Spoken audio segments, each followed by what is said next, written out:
What's going on, everyone? It's your favorite internet roommate, and I am a huge Zelda boy. I still remember that very first time my brother took that Link to the Past cartridge, gave it a fat and threw that into the Super Nintendo. And it was there that I was mesmerized by the beautiful SNES art style. I was absolutely lost in that ass-shaking, thigh-gyrating tune. And I was hard at the adventure that was lying in front of me. I still remember the smell and weight of my soiled pants when my brother told me I couldn't play Ocarina of Time because I wasn't a testosterone-filled JoJo character Giga Chad 14-year-old adult like him. So I played it in secret when everybody else went to sleep, and I turned off the game because I got spooked because of this shit.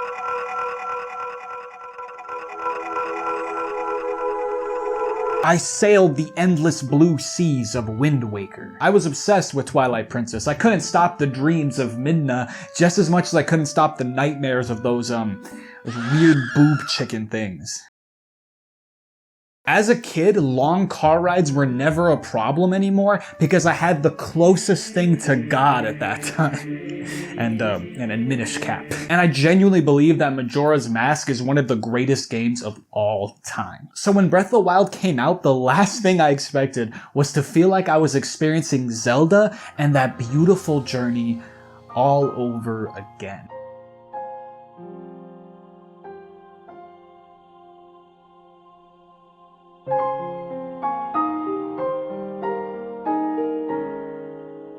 Playing Breath of the Wild was one of the most memorable gaming moments to me. Because it did that thing for me that only some of the best games ever do. Where even when you're not playing the game, all you can think about is playing the game and planning out strategies for when you get back to the game and get your hands on the controller again. It's a feeling that only games like Dark Souls or Bloodborne or Elden Ring or insert From Software game. You get it. Miyazaki is best husbando. I love Breath of the Wild. Its art style is just as timeless as Wind Waker. It looks like a beautifully watercolored Ghibli film. And just looking at it fills you with that sense of childlike adventure and whimsy. And it's basically the first open world game to take that long-heard phrase of, you see that mountain over there?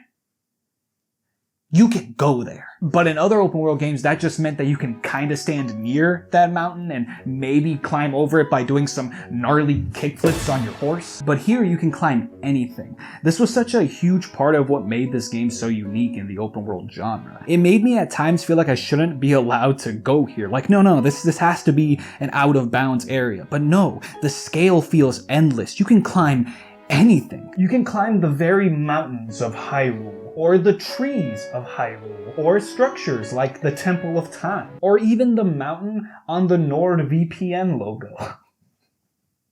God, you gotta give it to me on that one. That was a really good transition. Much like Breath of the Wild, Nordvpn provides you complete freedom when exploring the interwebs. I've been wanting to get a VPN for a long time for a couple of reasons. For one, at times I get the irrational urge to just rewatch the entire Harry Potter series again, but I can't do that without either renting each movie off YouTube or something. But now, thanks to NordVPN, with a simple click of a button, suddenly I'm in Australia fighting kangaroos and watching all of the Harry Potter series on Netflix. It's pretty cool because now any show or a movie that's exclusive to a specific location, I can watch it regardless of where I'm at. And I can't lie, the reason I didn't get one is because I was a little bit of a scaredy weirdy cat, because I thought it'd be complicated to use, and also I didn't really see the need for it. Like, I didn't think I would get hacked for any reason. But then one day I was vibing to some A$AP Rocky on Spotify, and it changed to Nightcore like numerous times. Turns out my Spotify got hacked by some dude in Russia, and they had like no shame in it, bro. They weren't trying to hide it all. Like, I was legit changing the song and he would change it back, and then I would change it and then he would change it back. I was literally having a war with a hacker for my Spotify. But now, thanks to NordVPN, which is actually super simple to use, literally just a click of a button and you're somewhere else, but also you're way more protected, so no more Nightcore on my Spotify. Nord stops any tracking of your IP address, protecting your your virtual location and shields your internet from malware and data trafficking. So no longer will I have those moments where I feel like my phone is listening to all my convos and sending me ads accordingly. I can feel a little less that I'm in a dystopian nightmare thanks to Nordvpn. I linked it to my phone, my laptop, my girl's tablet, because you can link it to like 6 different devices. So if you ever thought about getting a VPN like I did, this is probably the best time to do it. Using my link at the top, description, or pinned comment at nordvpn.com/internetpitstop. Because with my URL, not only are you getting an exclusive discount on a 2-year plan, but because it's Nordvpn's 11th birthday, you're also getting another month on top of that, plus a mystery gift. So legit, if you've ever thought about getting a VPN, I would strongly recommend at least trying it with this deal. And if you end up not being happy with it, that's totally fine because you get 30 days to get a full refund. I'm really hyped to have Nord myself now, and I hope some of you will give it a shot. But with all that being said, thank you Nord, and back to the video. The music, which I feel gets pretty unfairly maligned, just adds so much to the immersion of this world. It's called Breath of the Wild, so the music is going to be minimal to add to that idea of taking a breath and just letting the beautiful scenery and atmosphere just breathe.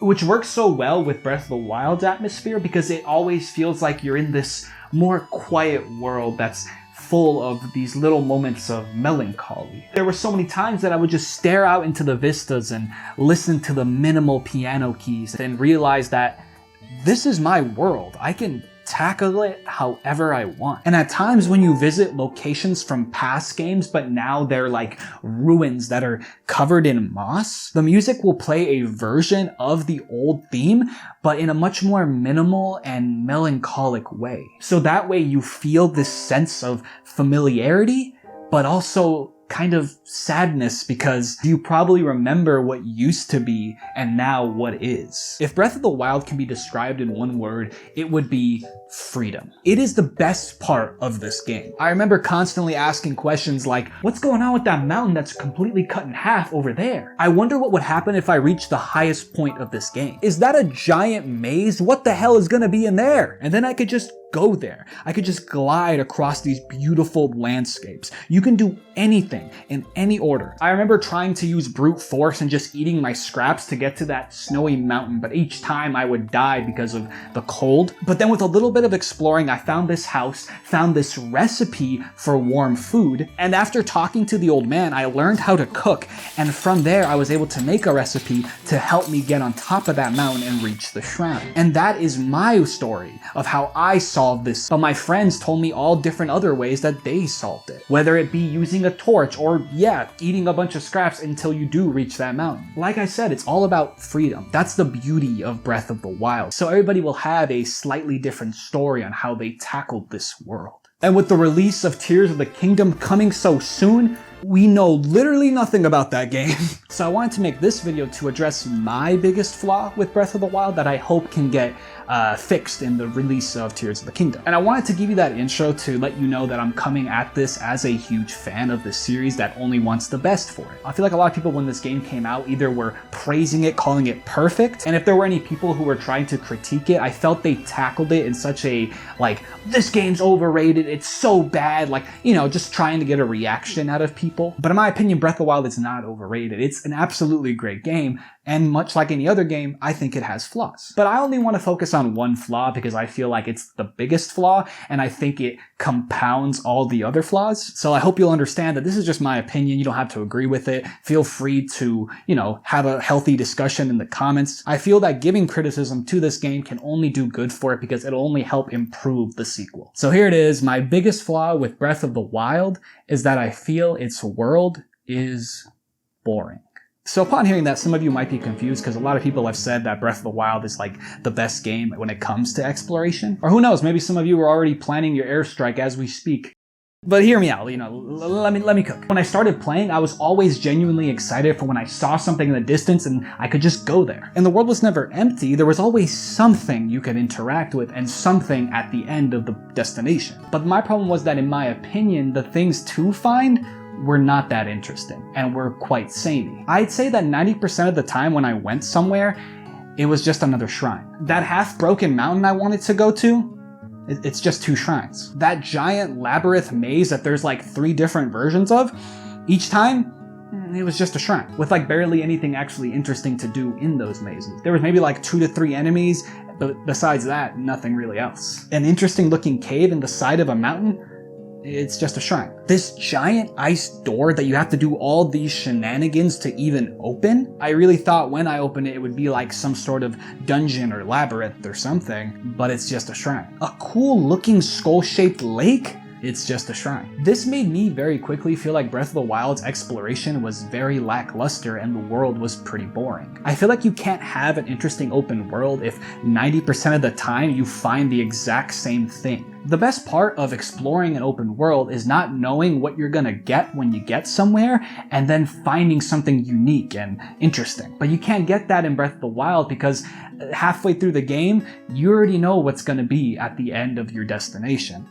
Another shrine. This is something a lot of open world games have struggled with. It kind of comes with the genre. Because these games are so big, it's hard to really fill out a world with something unique and interesting every single time. So they usually have to do this thing where they take something and just copy paste it all over the map and just give it slight differences. But unfortunately, Breath of the Wild, these shrines, the copy paste thing with slight differences, are kind of most of the discovery. And that ruins that sense of adventure because any questions you have about parts of the world are immediately answered. So my favorite shrines ended up being the ones where you had to do something cool and interesting on the outside to then get a shrine. Like exploring a completely pitch black area, or of course, even Tide Island is kind of the best one of them all. But then a new problem arises where you do all this cool shit and what your reward becomes is just another shrine. Open world games usually remedy this copy paste of a single thing all over the world by adding other things to give you some sorts of variety. And after playing quite a few open world games, I've come to the conclusion that to me, the best way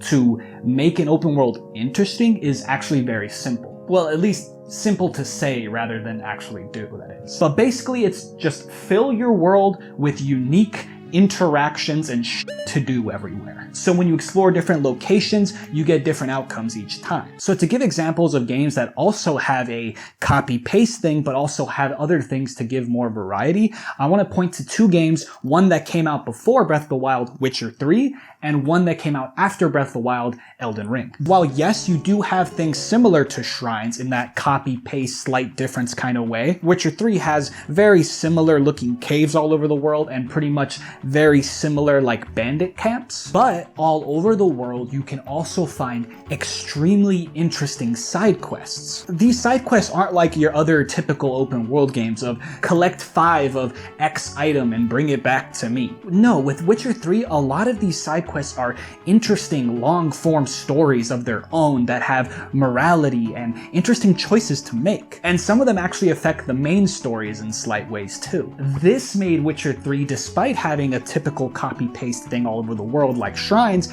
more interesting because these side quests made me want to go explore the world, talk to NPCs, and do these super cool side quests. Doing them were some of my favorite moments of Witcher 3. With Elden Ring, it also has a typical copy-paste thing, being the catacombs or little mini dungeons. But I think actually Elden Ring even improves on the typical copy-paste open world thing because it already adds a little more variety than other open world games. For one, these mini dungeons can actually be 3 different types. You have the catacombs, which are your most typical ones. You go in there, there's some level design and enemies sneak up on you and there's a boss at the end. Then you have the caves, which are more focused on mining and getting materials for them. And then you have these hero graves, which are far more dangerous because of these huge chariots. And look, I'm not saying that this still isn't filler content. If I could, in a perfect world, wish that there was just more legacy dungeons, that all of these were a little more unique looking, a little more interesting. But in a world where open world games always need that filler content type of thing, whether it be shrines or dungeons, this is still the best filler content thing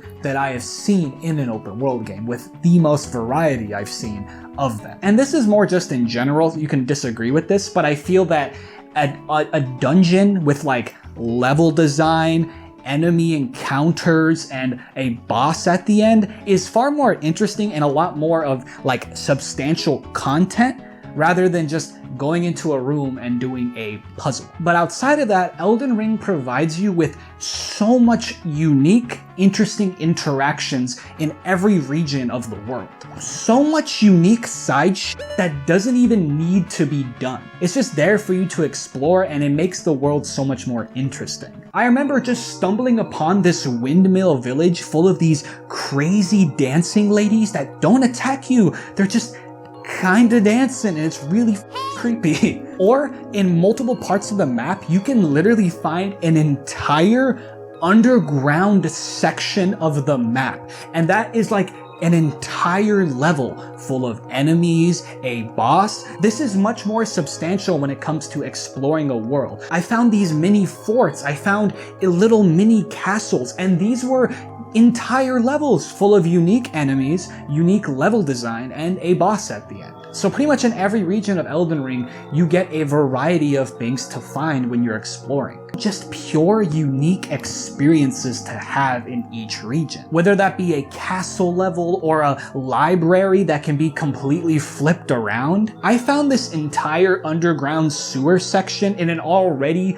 very interesting level, and that sewer section already had very FromSoft, just masterclass level design where it constantly weaves in and out of itself with shortcuts leading you back to where you were. But then after a boss, it also had another hidden section just full of this old dead civilization of a character that I knew of. And if you go down all the way to that level, there's a door that gives you an entire separate ending of the game. But then even there's a hidden wall with a chest in it. But if you go beyond that, there's another hidden door with an entire other level. No other open world game has exploration at this level. I'm sorry, but if you ever called this game empty, you are lying. And notice, I just mentioned all this unique shit you can find, and I didn't even mention the legacy dungeons yet, which themselves are just huge, amazing levels with typical, amazing FromSoft level design.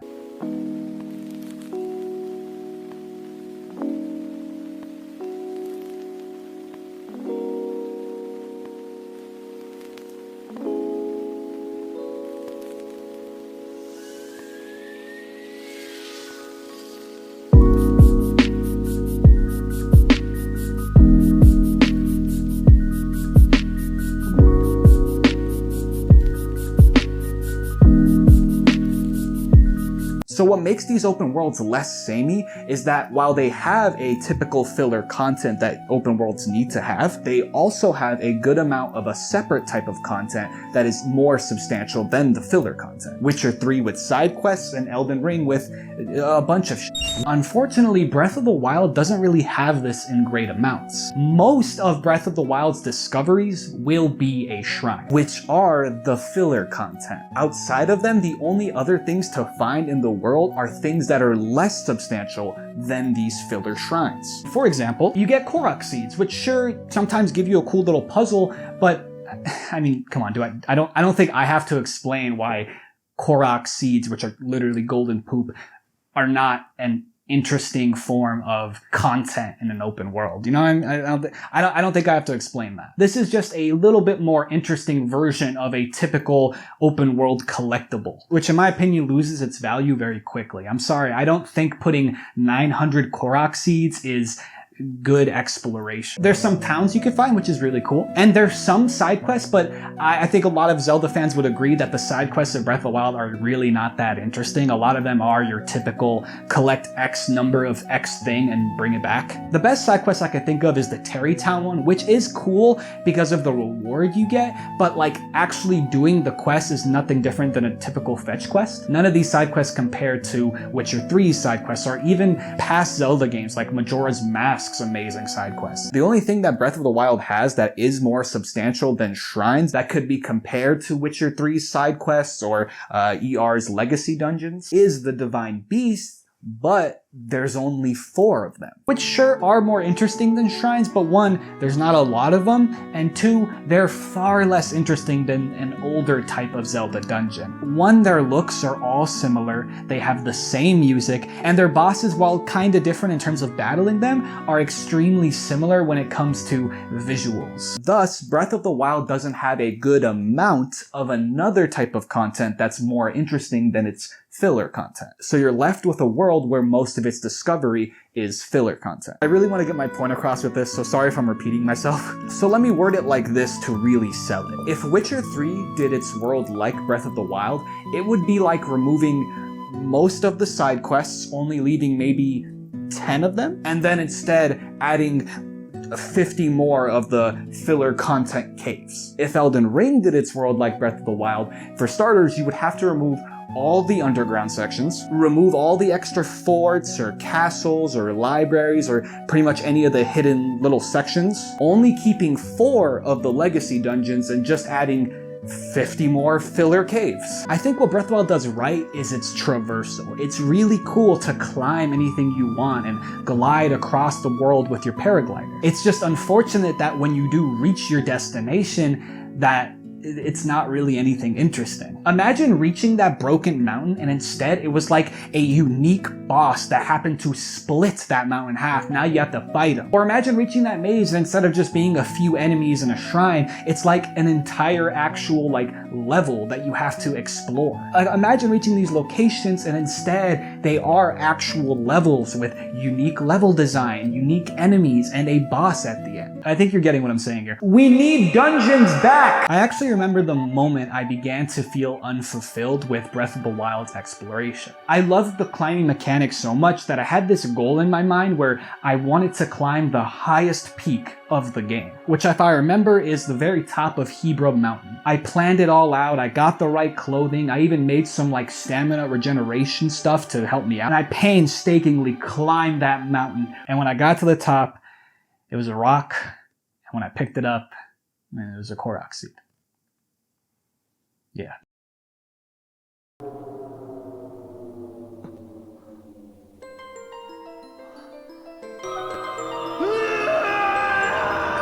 Even if, let's say, you really like shrines, couldn't you at least agree it would be way more interesting that when you climb that mountain, on top was like a complete ice temple, and it was a huge dungeon level that had interesting level design and bosses and enemies, and it had its own unique music and its own unique atmosphere like a typical Zelda dungeon would be. I don't think anyone's gonna argue that shrines are more interesting than your typical Zelda dungeon, because dungeons not only give you puzzles like shrines do, but they also give you level design and bosses and enemies, and it had its own unique music and its own unique atmosphere. I mean, dungeons were like the coolest part of older Zelda games. I don't understand why they wouldn't have them in this one. The problem is not shrines in themselves or Korok seeds in themselves or even these divine beasts in themselves. They are not the problem on their own. Because I do feel that Breath of the Wild does handle the typical open world stuff slightly better. For example, you have your typical Ubisoft tower,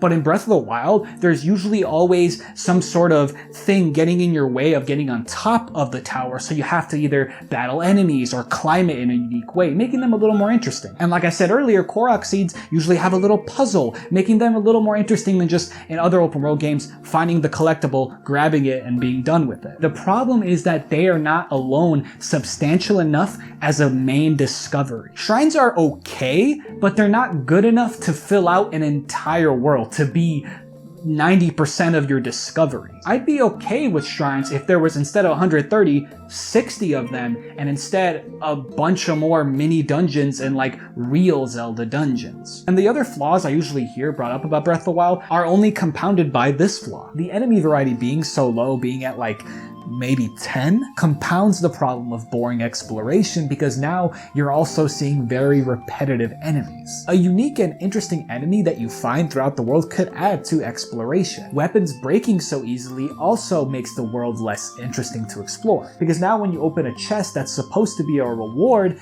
that reward feels less than, because the weapon is just going to break after a little while. But the bigger problem isn't really the weapons break, it's the fact that the weapons don't really have a lot of variety. Out of all the weapons you can get in Breath of the Wild, there is a total of 3 movesets. Every one-handed sword has the exact same moveset. Every bigger two-handed sword has the exact same moveset. And every spear-type weapon also has the exact same type of moveset, which makes all the weapons kind of blend in with one another and not be as interesting. And thus, exploring is that much more lackluster because even the rewards you get aren't as interesting. And while dungeons are the most obvious solution, there is other ways that Breath of the Wild can make its exploration more interesting. One of the ways they can do this is something they did in Breath of the Wild, but just not enough to fill out the world. If we ballpark and say shrines take up either 80 to 90% of Breath of the Wild's discovery, then maybe like 5 to 3% is taken up by actual unique, interesting interactions. For example, one of my favorite moments was seeing this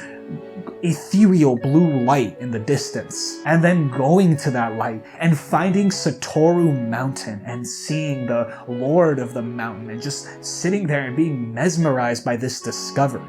That is good exploration because it is a unique, interesting interaction. Or seeing at the top of this little ice mountain a black purple dragon wrapped around the peak of it, and going there and actually having a little boss fight where I help purify him. Again, that is interesting, unique content. It's a unique boss fight and a unique little story. Unfortunately, all the other dragons are nowhere near as interesting as this. This made me feel like I was gonna run into the other dragons in similar ways and have unique interactions with them.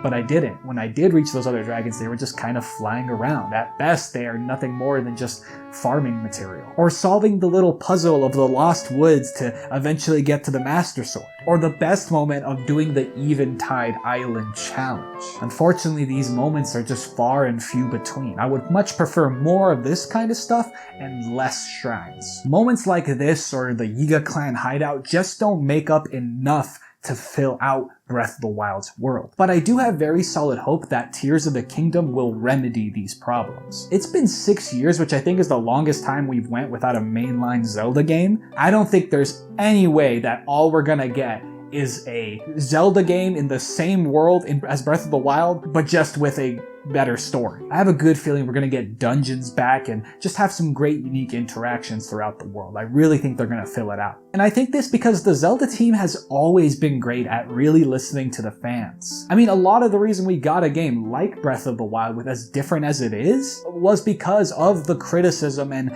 tire of the typical Zelda formula that was going on around that time. I'm sure videos and criticisms like Egoraptor's sequelitis on the Ocarina of Time were a big help in making Breath of the Wild what it was. I mean, these are the same people who made Twilight Princess as dark and epic and serious as it was because of unnecessary criticism for Wind Waker. The Zelda fans were insanely wrong at that point, but they still listened. So I have extremely high hopes that Tears of the Kingdom will deliver.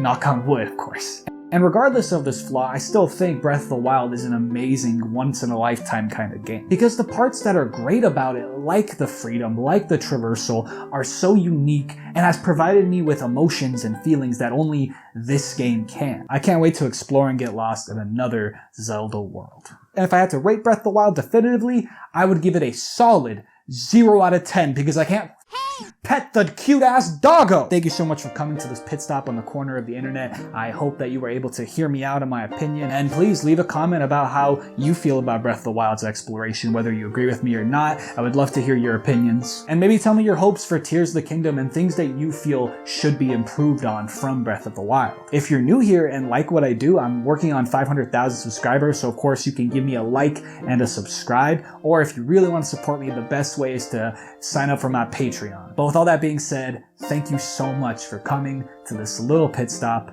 on the corner of the internet. Peace.